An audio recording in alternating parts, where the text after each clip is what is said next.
বৃষ রাশি। আজকে আলোচনা করব বৃষ রাশি নিয়ে। বৃষ রাশির ক্ষেত্রে দীর্ঘদিন একটা চাপের মধ্যে আপনারা চলছিলেন, মানে সব জায়গায় ব্লক জায়গা তৈরি হচ্ছিল। মান সম্মানের ক্ষেত্রে বলুন, আর্থিক জায়গাটা বলুন, শারীরিক জায়গাটা বলুন, টেনশনের জায়গাটা বলুন, এটা যেন কেন ক্রিটিক্যাল একটা সিচুয়েশন তৈরি হচ্ছিল আপনার বৃষ রাশির। তাই বৃষ রাশির এই আগামী 138 দিন 27 তারিখ থেকে 27 জুলাই থেকে 11 ডিসেম্বর আপনার জন্য কি অপেক্ষা করে আছে।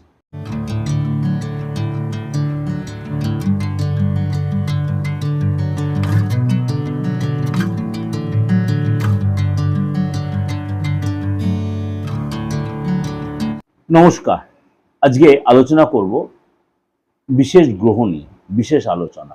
আপনারা অনেকেই নানান কারণে খুব ব্যতিব্যস্ত হয়ে আছেন, খুব চাপে আছেন, টেনশনে আছেন, বা দীর্ঘদিন একটা সিচুয়েশন আপনারা ফিল করছেন। ভাবছেন আমার কি কারণে এরকম একটা সিচুয়েশন চলছে, আমি কিছুতে এখানে ঘুরে দাঁড়াতে পারছি না কেন। এটা আপনার কাছে একটা বিশাল একটা চিন্তার বিষয় হয়ে যাচ্ছে। আপনি পুরুষ হন বা মহিলা হন, বয়স্ক হন বা ইয়ং জেনারেশন কেউ হন, কিছু না কিছু একটা চাপের মধ্যে পড়েছে, হতে হতে কাজগুলো বাধা পড়ে যাচ্ছে। এই মুহূর্তে শনিদেব বসে আছে মীন রাশিতে। কিছু রাশির 7.5, কিছু রাশির ঢাইয়া চলছে। অর্থাৎ শনি মীন রাশিতে বসে আছে, মেষ রাশি, মীন রাশি, কুম্ভ রাশি, এই 3 রাশি 7.5 চলছে। আগের রাশি, পরের রাশি, সেম রাশি, এই হচ্ছে 7.5 সিস্টেম। আর ঢাইয়া চলছে কোন রাশি? ঢাইয়া চলছে আপনার সিংহ আর ধনু। সিংহ আর ধনু চলছে ঢাইয়া। তাহলে কি খুব খারাপ সিচুয়েশন চলছিল? তার চেয়ে কি বেটার কিছু আমি আলোচনা করবো বলে সেটা এই প্রোগ্রামটা আপনাদের কাছে প্রেজেন্টেশন দিচ্ছি। হ্যাঁ, সেই সব নিয়ে আলোচনা করছি, যে শনি গ্রহ নিয়ে। ন্যায়াধীশপতি শনি আপনার জীবনে কি প্রভাব বিস্তার করেছিল আর এখন কি প্রভাব বিস্তার করবে, কবে থেকে করবে। হ্যাঁ, শনি এখন সোজা চালে রয়েছে। শনি তাহলে কবে আপনার তার রাশি বা তার চাল চেঞ্জ করবে? শনি তার চাল চেঞ্জ করবে আপনার 27 জুলাই। শনি 27 জুলাই তার চাল চেঞ্জ করবে আপ টু 11 ডিসেম্বর, অর্থাৎ কম বেশি 138 দিন শনি তার বক্রী চালে থাকবে। তাহলে ক্লিয়ার হয়ে গেল আমি কি নিয়ে আলোচনা করব। শনি আমাদের ন্যায়াধীশ দেব, কর্মের দেবতা, সততার কারক গ্রহ, সতের প্রতীক। শনি লোহা পিটিয়ে সোনা করে। আপনি সৎভাবে পরিশ্রম করেন, একদিন একদিন আপনি সুখের মুখ দেখবেন। হ্যাঁ, কিছু কিছু রাশির প্রতি শনি এমনিতে একটু প্রসন্ন থাকে, কিছু রাশির প্রতি এমনিতে শনি একটু বিরূপ থাকে। তাহলে কি আপনার রাশির প্রতিও বিরূপ আছে নাকি? তা আমি বলছি না। আপনার নিজস্ব বার্থ চার্টটা একটু খুলে দেখুন, আপনার বার্থ চার্টে শনি কি সিচুয়েশনে রয়েছে। আপনার বার্থ চার্টে শনি কি আপনার নেগেটিভ কোনো গ্রহের সাথে কম্বাইন্ড হয়ে বসে আছে, জলরাশিতে বসে আছে, নেগেটিভ নক্ষত্র বা নিচু রাশিতে নিচস্থ হয়ে বসে আছে? শনি কোথায় নিচস্থ জানেন তো? শনি নিচস্থ মেষ রাশিতে। শনি নিচস্থ মেষ রাশিতে আর উচ্চস্থ তুলা রাশিতে। শনি নিচস্থ মেষ রাশিতে আর উচ্চস্থ তুলা রাশিতে। আর শনির পরম মিত্র গ্রহ কে জানেন? শনির পরম মিত্র গ্রহ হচ্ছে শুক্র। শুক্র হচ্ছে শনির পরম মিত্র। এবার শুক্র শনি কম্বাইন্ড হয়ে যায় যখন, তখন মানুষের জীবনে একটা আলাদা প্রভাব বিস্তার করে। আমি বাই দ্য ওয়ে এর সাথে একটা কথা বলে রাখি, শনি কোন রাশি প্রতি প্রসন্ন বা শনি মানে ভালোবাসার রাশি বা শনির কাছের রাশি কোন রাশিগুলো, সেগুলো আমি আলোচনা করেছি আমার এই দিগদর্শন চ্যানেলে, আপনি সার্চ করে দেখে নিতে পারেন। এবং কোন রাশির প্রতি একটু বিরূপ হয় সেটাও আমি কম বেশি আলোচনা করেছি। আজকের আলোচনার বিষয়বস্তু হচ্ছে শনি 27 জুলাই বক্রী হবে, 11 ডিসেম্বর পর্যন্ত বক্রী অবস্থায় থাকবে, অর্থাৎ কম বেশি 138 দিন। তাহলে 12 রাশির ক্ষেত্রে কি প্রভাব বিস্তার করবে, সমাজ সংসারের উপর কি প্রভাব বিস্তার করবে, আপনার উপরে কি প্রভাব বিস্তার করবে, এটা হচ্ছে আমার আলোচনার বিষয়বস্তু। আপনি সতর্ক হয়ে যাবেন নাকি আপনি আরো বেটার কিছু উপভোগ করবেন, আপনার রাশির ক্ষেত্রে কি প্রভাব বিস্তার করবে, এর জন্য প্রোগ্রামটা প্রত্যেকটা রাশি একদম স্টেপ বাই স্টেপ আপনি শুনতে হবে। কোনখানে সতর্ক হবেন, কোথায় আপনার ডেভেলপ আসছে, কোথায় আপনার অপরচুনিটি আসছে, কোথায় আপনার দীর্ঘদিনের না পাওয়ার যে একটা খিদে, কি প্রেম, কি রিলেশন। তাহলে আজকে আলোচনা করব আপনার রাশি নিয়ে। আপনার ব্যক্তিগত যে রাশিটা, আপনি, কারণ আমি বলি 12 রাশি কেন, সমাজ সংসারে কেন, পৃথিবীতে যত এই ভূমণ্ডলে যত লোক আছে সবাই, প্রত্যেকটা মানুষ, প্রত্যেকের জীবজগৎ, প্রত্যেকের বইয়ের একটা এফেক্ট হয়। তার মধ্যে শনির এফেক্ট কিন্তু অনেক ভাইটাল। তাহলে আপনার রাশির ক্ষেত্রে কি প্রভাব বিস্তার, চলুন আলোচনা। আপনার 11th হাউস অর্থাৎ সফলতার ঘর, ডেভেলপের ঘর, লাভের ঘর, সেখানে শনি বক্রি হচ্ছে। আপনার জন্য কিন্তু অনেকাংশে আপনার উন্নতি বয়ে আনবে। দীর্ঘদিনের যে ইচ্ছা পূরণ হবে, স্বপ্ন পূরণ হবে, এবং বৃহস্পতির সাথে ত্রিকোণ যোগ তৈরি হবে। তার ফলে কিন্তু আপনার অধুরা কাজ ডেভেলপ করবে।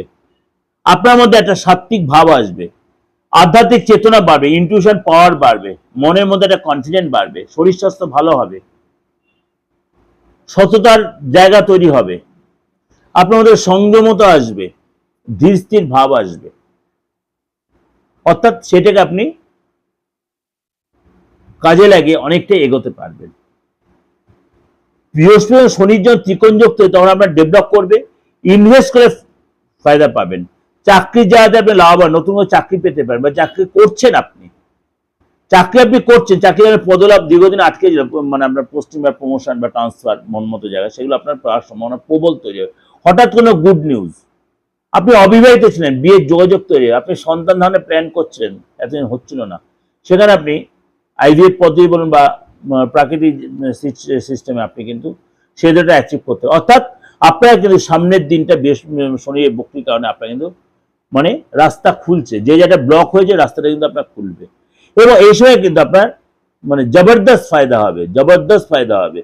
এবং আপনার শনির বক্রি হওয়ার কারণে আপনার কিন্তু নিজের লক্ষ্যে স্থির থাকবেন, কনসেন্ট্রেট করবেন কাজে, কনফিডেন্স রাখবেন কাজে, তাহলে কিন্তু আপনি লাভবান হবেন। কাজের জায়গায় যথেষ্ট আপনার উন্নতি হবে, উন্নতির পরিস্থিতি তৈরি হবে, এবং এই সময় কিন্তু আপনি নতুন কোনো ব্যবসা, নতুন কোনো কাজ, নতুন কোনো কিছু শিখতে পারেন।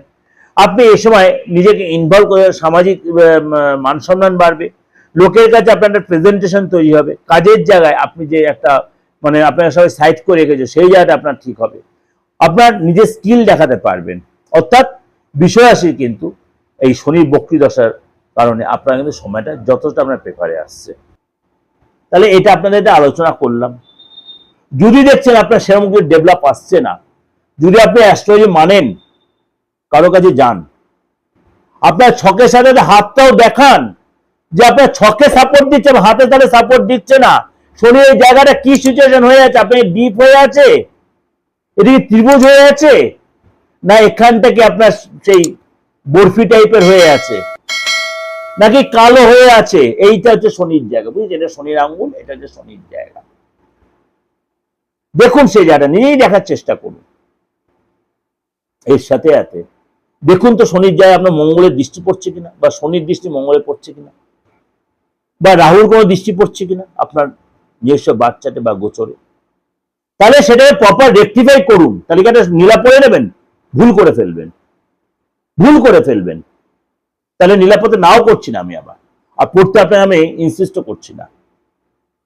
কারোর সাথে অভিজ্ঞ কারোর সাথে কনসাল্ট করুন, হাতটা দেখান, ফেসটা রিড করুন, এবং বাচ্চার থাকলে অবশ্যই সেটাকে একটু দেখান, এবং দশাটা কি চলছে দেখুন, তারপরে প্রতিকার নিন। বা আপনার বাস্তুতে শনির জায়গা কি হয়ে আছে, শনি বলে পশ্চিম দিকটা বলে আমার শনির জায়গা, বরুণ দেব বলে দিচ্ছে, আজ খুব ব্যাখ্যা করে বলছি, সেইখানটা দেখুন কেউ ফ্যাক্টর হয়ে আছে কিনা, নোংরা ফেলে রেখেছেন, কোনো ডাস্টবিনের মতো রয়েছে, কি রয়েছে সেখানটা, বাইরের লোক এসে টয়লেট করছে, কি রয়েছে সেখানে, আগুনের উপস্থিতি রয়েছে, বা আপনার ইলেকট্রিক মিটারটা রয়েছে, মিটার ঘরটা, না আপনি ওদিকে মাথা দিয়ে শুচ্ছেন, মিলিয়ে দেখুন না আমার কথাগুলো। আপনি যে রাশি হন, আপনি পশ্চিমে মাথা দিয়ে শুচ্ছে, আপনার মধ্যে সচেতন লেথার্জি আসবেই, আপনি দেরি করে ঘুমে, বেলা করে ঘুমতে উঠতে ইচ্ছা করবে, শরীর সচেতন মেজে ভাব, ইচ্ছা করবে না কাজ করতে, দেখবেন রেকটিফাই করুন,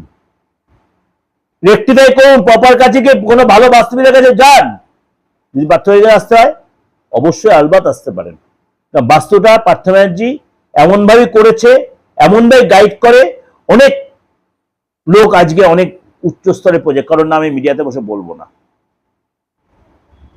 অনেক আছে সেলিব্রিটি হয়েছে এই বাস্তু মেনটেন করে, প্রতিকার করে, তারা অনেকে হয়তো আসলে মানতেন না। আপনিও সেই সুযোগটা কাজে লাগান, বেটার অপরচুনিটিটা কাজে লাগান, বাস্তুটা রেক্টিফাই করুন, নট ডিমোলাইজ, রেক্টিফাই। আপনার প্রতিকারটা করুন। দীর্ঘদিন আইনি ঝামেলায় জড়িয়ে আছেন, শনি খারাপ তাহলে, রাহু খারাপ তাহলে আইনি ঝামেলায় জর্জরিত হয়ে যায়। আপনি সেরকম কোনো প্রবলেম ফেস করছেন, দেখুন, ঠিক করুন, রেজাল্ট পাবেন, আলবাত পাবেন। যাই হোক, আমি চাই না কারোর বিপদ আসুক, ক্ষতি হোক, কিন্তু বিপদ এসে গেলে তো কিছু করার নেই। রোগ যেমনি আছে তার ওষুধ আছে, আপনারা সেটা তার ট্রিটমেন্ট করতে। ভালো থাকবেন, উপরওয়ালা আপনাদের মঙ্গল করুক। নমস্কার।